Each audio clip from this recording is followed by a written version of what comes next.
Hello, everyone, and welcome to the Lord Gord Podcast. This is your host, Lord Gord. I'm giving you information that's factually correct and politically incorrect. And I've come back to let you know. Got a thing for you, and I can't let go. No. So this week, I'm going to take you on a journey, an ideological journey, a personal journey, an intellectual journey. It's going to be my journey from left to right. How I went from being a blue pill liberal to a red pill conservative / libertarian. So buckle up, sit tight, and enjoy the ride. Come along and come on the fantastic voyage. All right, let's get it started. Donald Trump was elected in 2016. I was a blue pill liberal. By the same time next year, I was a conservative / libertarian. How did I go from left to right? It did not happen overnight. It was a gradual process that was driven by my desire to understand how and why Donald Trump was elected. I believed the mainstream media narrative that Donald Trump was a racist, he was a bad man, and everyone that supported him were racist and stupid. While my political transformation did not have to do much with Trump as an individual, or him changing my opinion, per se, the ideas and platforms of other individuals led me to the truth. So this is how Trump's election led me to understanding conservative thought. I couldn't believe that Trump had won. I was a blue pill liberal. I was going crazy. I thought the world had gone mad. How could the country betray women and blacks and all this other garbage?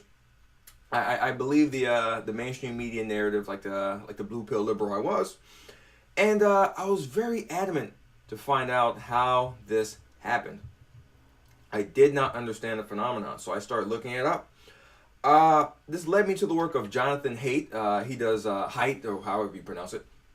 He does moral psychology, and I ended up reading his book, The Righteous Mind, Why Good People Are Divided by Politics and Religion. I mean, in the book, he cites some great facts and evidence about how morality is formed, the differences in morality between liberals and conservatives. And he talks about how, just in other talks, how conservatives are being silenced on college campuses, how PC culture, safe spaces, and leftism have infested college campuses and have attacked freedom of speech, rational discourse, the free exchange of ideas, so on and so forth. And I mean, just looking through some of this book now, I disagree with him vehemently on a lot. He says that Democrats don't understand emotional rhetoric, but Republicans do. But Democrats are the masters of emotional rhetoric. How do you think they whip up people in a frenzy about sexism, racism, homophobia? It's all a lie. I mean, literally, almost everything they support. Tax cuts for the rich, tax cuts for the rich. It's all a lie. I'm going to touch on that later, why tax cuts for the rich is just a horrible concept, and it conflates tax rates and tax revenues.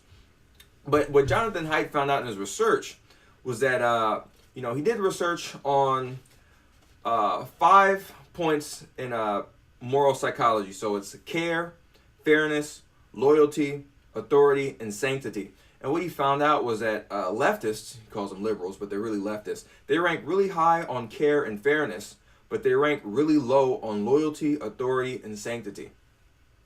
But when you look at conservatives, across the board, their morality is a lot more balanced. So they're very high on loyalty, authority, sanctity, care, and fairness. You can actually take this test if you look up this moral foundations theory test online. I took the test, and when I took the test, even as a blue pill liberal, I had tested closer to being a conservative than a blue pill liberal, and I guess that was a precursor as to what would come in the future. But he really lays it out pretty well, just why different systems of morality occur. And one of the biggest things that started changing my mind when I read this book was that they did a test.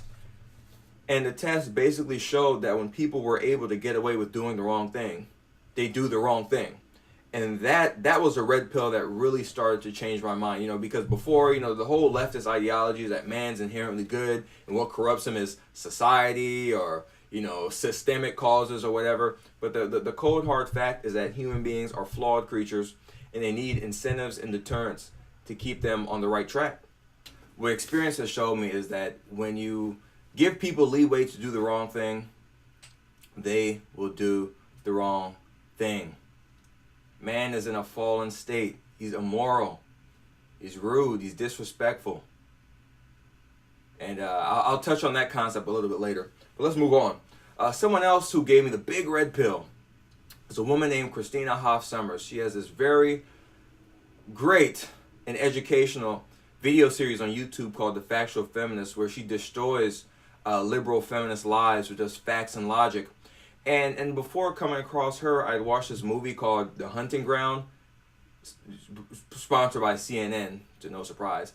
And it propagandized me. It said that women are victims on college campuses, and that the colleges turn their blind eye to women getting raped, and it's a rape culture on college campuses. And I believed this stuff for a little while, and I espoused some of the rhetoric. And when you espouse the leftist rhetoric, you feel like you're better than other people.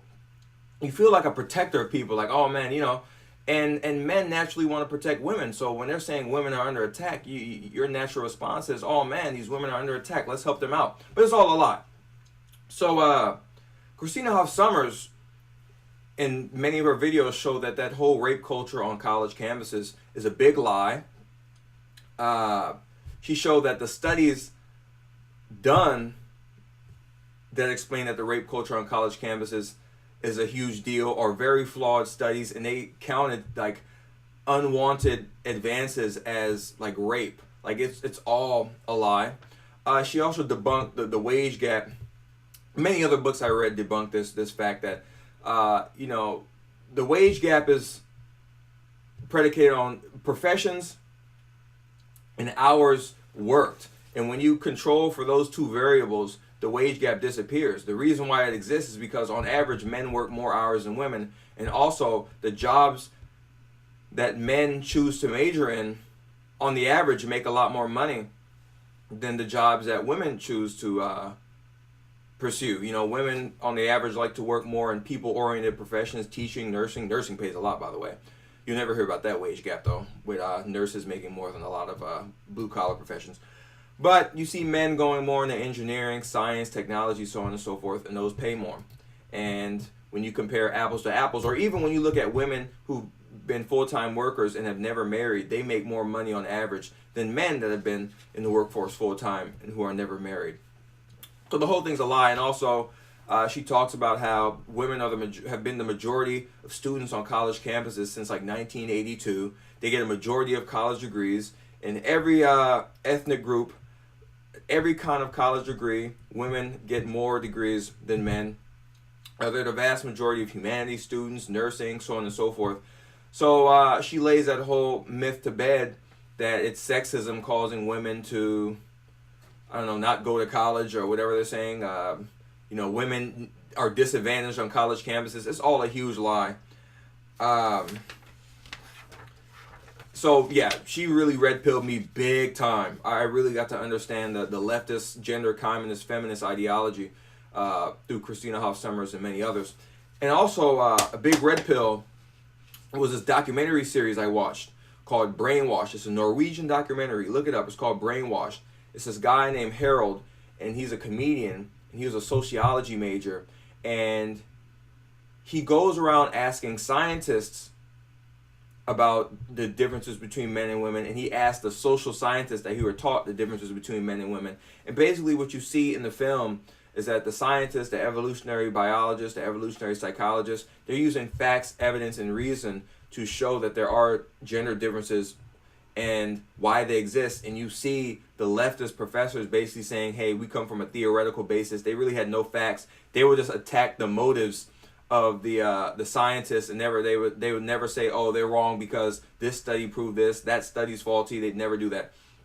Some examples of some things were that even kids as little babies, a few months old, they would have boys and girls choose toys, and the boys would predominantly go for the trucks, cars, blocks, tools, and the girls would go towards the baby dolls, so on and so forth. And this is happening with little babies. They're a few months old. How can you socialize a little baby? And this has also been repeated with monkeys, with male and female monkeys. That the male monkeys are more likely to go for the more masculine toys, and the female monkeys are more likely to go to the more feminine toys.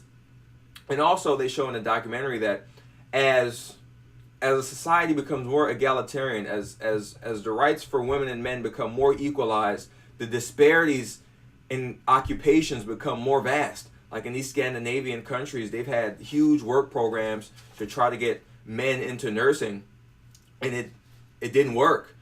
The more equal the men and women were in the eyes of the law, the more greater the disparities were between things like engineering and humanities, teaching and construction, so on and so forth. So that whole gender constructivist ideology is false, because their thing was everything is socially constructed.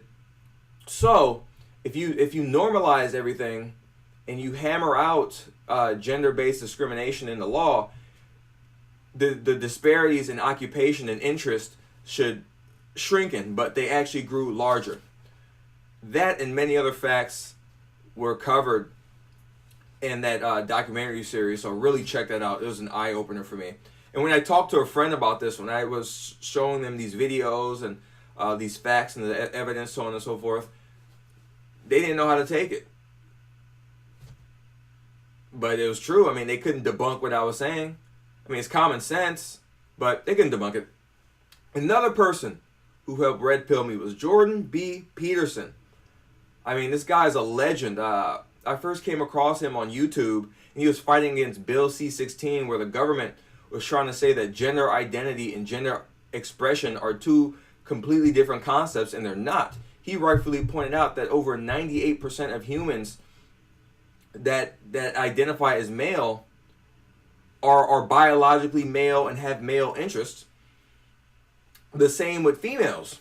And he was saying that, the Canadian government is trying to write gender constructivism into the law, and they're opening up a whole can of worms with giving the government the power to tell people what they must say instead of prohibiting what they can't say. So he was fighting against this. He had no problem with transgenders, but he had a problem with their communist ideology. And I mean, this guy was called all kinds of names in the book. He was slandered in their media. You should see how the leftist protesters treated him anytime he went to speak. He's speaking calmly and rationally, but they're making noise. They're hitting cowbells. They're even flying flags with hammers and sickles. That's the Soviet Union. Like 20, 30 million people in peacetime died in the Soviet Union in slave camps, getting their belongings, their farms, confiscated by the government. I mean, murderous leftist regime, and these kids are flying these flags. It's sickening.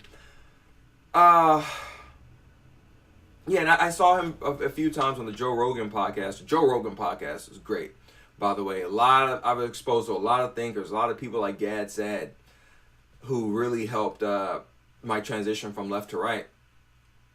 And what Jordan Peterson was saying made so much sense when you talk about the big five personality trait and the distribution of IQ with men and women, and he had the facts and the evidence.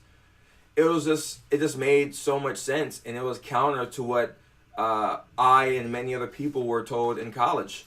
I mean, we were told a bunch of leftist lies, and I think the reason why they want to say that men and women are the same is because if they can shape the nature of men and women, that means they can shape them to be cogs in the communist leftist regime in which the government rules over everyone and propaganda works, which is horrifying. Let's talk about Sam Harris and Islam, another guy who red pilled me. I mean, Sam, I've kind of given up on Sam, but when I first got introduced to him, the guy was on it.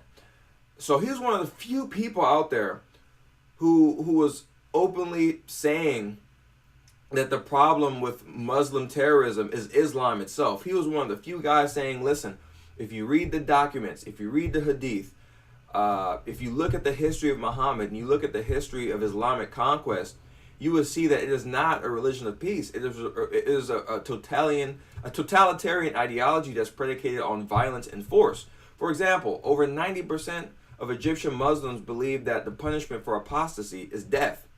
Apostasy is leaving the religion.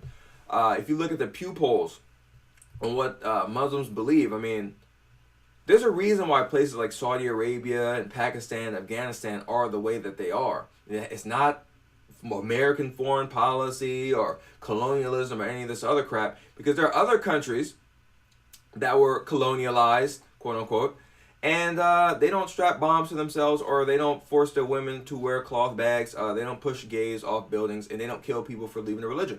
Also, if you look in places like Thailand and the Philippines, where they have radical Muslim factions, radical Islamic factions there, the Philippine people or the Thai people never oppressed Muslims, but they do the same stuff over there.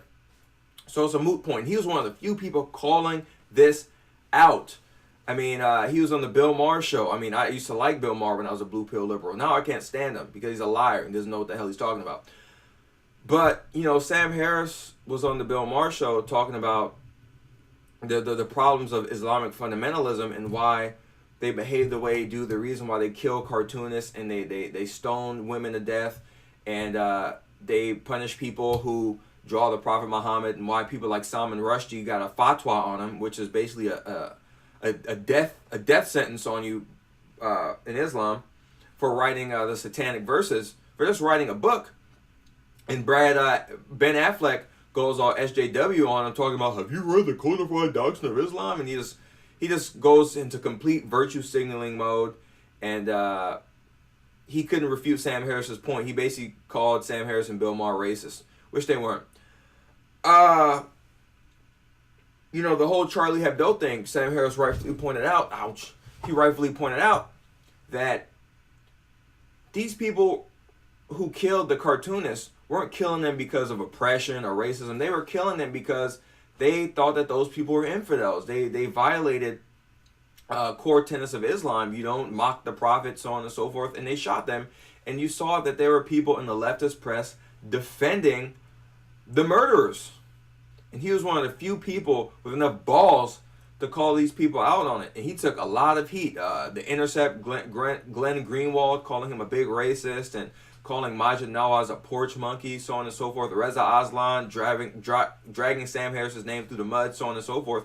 And when you listen to Sam Harris's arguments, they're based in facts and evidence. It's really what they believe. Beliefs motivate behavior. It's that simple. And he also had a great podcast with Glenn Loury, just completely shattering the Black Lives Matter narrative, and basically showing how the left views blacks as puppets. The left thinks blacks are pets. They can't do anything on their own. And if it's not for benevolent white liberals, blacks would be in the dark. I'm going to speak on a little bit more facts in the podcast, why basically the whole white liberal ideology and how they view black people is completely wrong. But let's keep this going here. Another thing that red pilled me, this was the summer of 2017, I believe, the James Dunmore controversy. So James Dunmore was an engineer at Google.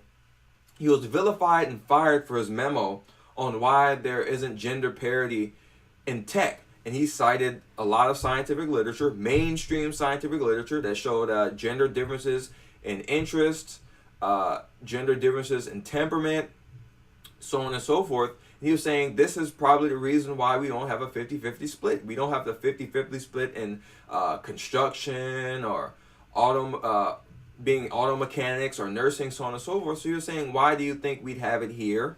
And he was saying that Google's initiative to get more women in tech, while it has good intentions, quote unquote, which I don't think they're good intentions at all, he was saying that they are not rooted in reality and they're probably a waste of time. And he was fired for that. The leftist press willingly and willfully misrepresented his views. They published his views saying he's a big sexist without showing his actual memo with the citations, with the scientific studies and the hard evidence backing his claims. And they were really lying about him. And I started to see, like, the left, they lie a lot about a lot of things. They talk about how they're the party of science, yet they deny gender differences in men and women. They deny that men and women on average have different interests, different temperaments, and different incentives and constraints. And I started to see that, and with some of the things I mentioned, these things have started putting themselves together And once that ball started rolling, it didn't stop. And yeah, I saw that whenever you go against the mainstream media narrative, you're vilified. They never say you're wrong because X, Y, and Z. This study, so on and so forth. They call you a bad person. They call you names, so on and so forth. And that really opened my eyes a lot. One of the biggest guys who red pilled me, this man Thomas Sowell, senior fellow at the Hoover Institution, economist, social theorist. This guy's written over 30 books about social policy, economics, political philosophy, things like that. When I was blue pill, I would see Thomas Sowell, on my YouTube feed because I would watch this channel a lot called The War on SJWs. I got exposed to a lot of great thinkers: Heather McDonald, Jason Riley, Larry Elder, Walter E. Williams, due to that channel. And I would see Thomas Sowell, and I remember one of the first videos I watched of his was showing how affirmative action actually hurt black students because it mismatched them with colleges that they weren't qualified to go to. And who it really benefited was the diversity counselors, and it looked good on paper, but in reality these black kids were failing, whereas if they were matched up with schools they were qualified to go to, they would have done better. And that was like, whoa. I mean, you want to talk about facts and evidence. That guy's one of the most logical men I've ever heard speak in my life. And everything he said made so much sense. But then I would see some of the stuff where he'd say, Obama's the worst president ever, so on and so forth. And as a blue pill liberal, I thought, oh, he's just saying that to pander to his base. People, the white people just want to hear a black person say that, so on and so forth. And I was really questioning his credibility. Not because he was wrong. He was absolutely right. Once I actually listened to him and looked at the facts and the evidence, this guy was absolutely right. But as a blue pill liberal, I didn't want to hear his argument. I just had that emotional reaction, right? And I would try to debunk some of the things that Thomas Sowell said. Like, I'd look up some of his books, critiques of his books. And basically, no one could refute his facts. I mean, people would name call Thomas Sowell. They questioned his motives, but they couldn't refute his facts. And I read a review of his book, Economic Facts and Fallacies, trying to find things that were wrong with the book. And the guy who reviewed it said, yeah, all this stuff is right. And the people like Bernie Sanders who talk about household income are lying scumbags, because when you look at per capita income, it's been rising steadily since the 60s. And per capita income means one person. Household income changes over time because households change over time. So that convinced me to buy Economic Facts and Fallacies. That book's a huge red pill. If I wanted to start red pilling people on why I'm no longer a blue pill liberal, that would be one of the first books I would recommend to them, because you learn things like from 1890 to 1940, blacks had a higher marriage rate than whites. As recently as 1960, 3 out of 4 black kids lived in a married 2-parent home. Now less than 30% do. You learn that over time, people shift from income brackets, and you learn a lot of economic facts. Like one of the big ones that it just blew my mind was the difference between tax rates and tax revenues. You hear morons like Bill Maher talk about tax cuts for the rich, tax cuts for the rich. But Thomas Sowell shows that when Ronald Reagan cut tax rates for the highest income earners, he received record-breaking tax revenues every year that he was in office. When JFK cut tax rates, when Bush cut tax rates, when Woodrow Wilson cut tax rates, every time the tax rates were cut, the tax revenues went up. So this whole argument saying that when you cut tax rates for rich people, you get less revenues is a lie. And a lot of leftists will say, oh yeah, when Reagan when he cut taxes for the rich, the deficit went up. That's like saying if you get a promotion at work that pays you $10 more an hour, but you spend more money than you make, the promotion at work caused the debt. It doesn't make any sense. What caused the debt is spending. He received more money from the government by cutting tax rates for the wealthy than by having the onerous tax rates. And also, I watched this video with Obama where he was debating Hillary Clinton in 2008, I believe. And the interviewer said, hey, when Reagan cut tax rates, when Bush cut tax rates, when JFK cut tax rates, revenues went up. So what's your response to that? What's your tax plan? And Barack Obama saying, "Oh, I believe in fairness. I believe people should pay their fair share." So in other words, he doesn't care about receiving more revenue for the government. He doesn't care about liberalizing the economy and growing prosperity by growing the economic pie, which is how you get poor people out of poverty through economic growth. He just cared about being spiteful to rich people, and that red pilled me big time. Larry Elder too. I mean, listening to Larry Elder, and at first I was scared to listen to Larry Elder because he would critique Black Lives Matter and all the black victimhood stuff. And as a blue pill liberal, you don't want to hear that stuff because you implicitly know that it's true, but you don't want people disrupting your fantasy. So I was hesitant to listen to Larry Elder, but once I started listening to him, he made so much sense, and he had his facts and evidence in order. So I quickly became a fan of his. And after reading the book Black Redneck White Liberal, showing that in the late 19th century, you had more blacks and whites living together in places like Chicago, Philadelphia, and Detroit than 60, 70, 80 years later. And you see that the segregation policies came after the Southern blacks came with the typical ghetto behavior, out of wedlock births, criminality, violence, dysfunction, so on and so forth.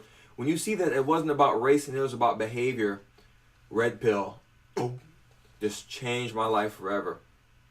I mean, I can keep going on and on and on, but some thinkers, before I leave, some thinkers that helped, other than the ones I cited, Gad Saad, Jason Riley, Heather McDonald, Walter E. Williams, Milton Friedman, David Horowitz, John Stossel. I mean, the list goes on and on, but literally from the time of Donald Trump's election to the year after, I was freed. I was no longer a blue pill liberal. I was a conservative / libertarian. And some facts that really changed me, because I was always interested in illegitimacy and poverty. But I always thought it was teen pregnancy. But what it was illegitimacy. When you're born out of wedlock, you're 5 times more likely to be poor, 3 times more likely to fail in school. You're 8 times more likely to be incarcerated. Single mothers are about 19% of all American households, yet they represent 51% of all households in poverty. Over 3/4 of violent felons, gang members, teen drug addicts, they come from single mother households. The biggest predictor of a high crime neighborhood is a high concentration of single mothers in the neighborhood.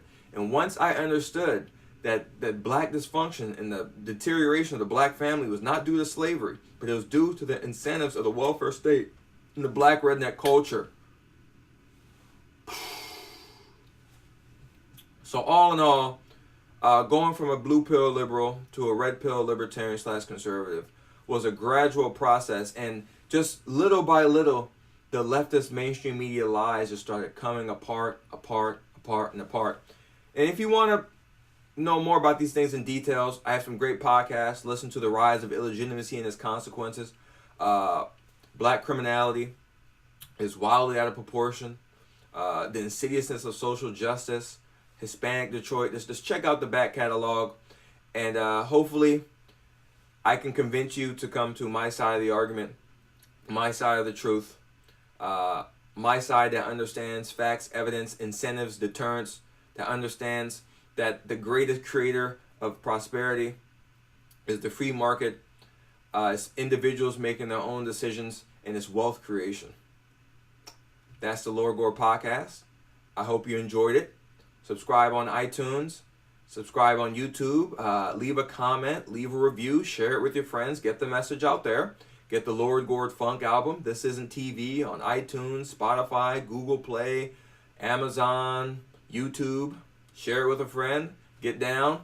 Get into it and, dance, so on and so forth. If you're in LA, come to the Blues Jam every Tuesday night at the Airliner in Lincoln Heights from 9 p.m. to midnight. It's free admission, but it's 21 and over. Dollar tacos, open mic. Come enjoy some music. Come sing and play an instrument if you can. Next week, I'm going to talk about cuckoldry. That's the etymology of the word, where it comes from, how it's used today, and the kind of people I believe are true cuckolds. And that's going to be a fun one. I'm Lord Gord. I'll talk to you next time.